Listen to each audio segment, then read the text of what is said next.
Le bilan est un état des emplois et des ressources à la date de clôture. Bilan actif, vous retrouvez toutes les ressources DA, DI, DX, DZ.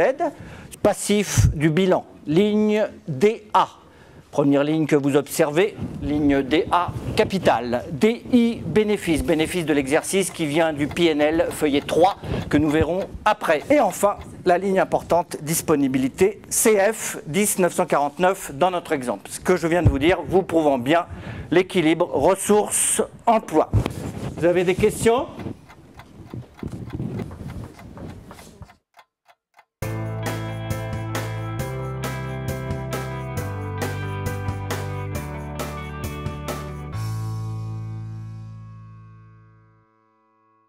Lire un bilan, c'est simple. Deux parties au bilan, à gauche l'actif, à droite passif. Vous avez très certainement entendu parler de ces deux mots-là. Justement, parlons-en. Qu'est-ce que vous mettriez, selon vous, dans la partie de gauche et qu'est-ce que vous mettriez dans la partie de droite?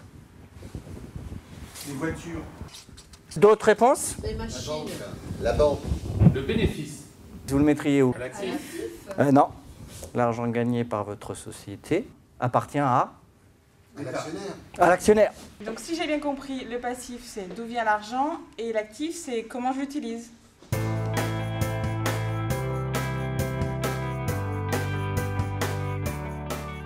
Pour lire un bilan, c'est simple. Il suffit de le découper en 4 pavés.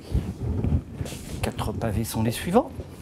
Actif, immobilisé, d'où son nom, les biens qui restent durablement dans l'entreprise, machines, etc.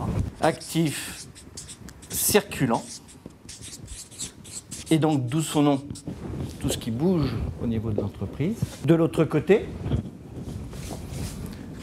un pavé sommairement appelé pavé dette, c'est-à-dire à qui la société doit de l'argent. Et enfin un dernier pavé, ce qu'on appelle un pavé capitaux propres, qui sont en fait soit l'argent prêté par l'actionnaire ou l'argent gagné par la société et gardé dans la société. Voici les 4 pavés.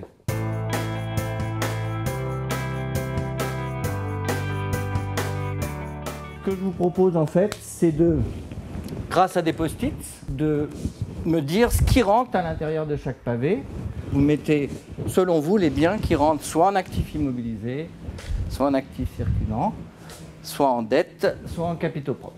Merci à tous pour ce cas pratique. Je vous propose maintenant de compléter votre feuille idée d'action.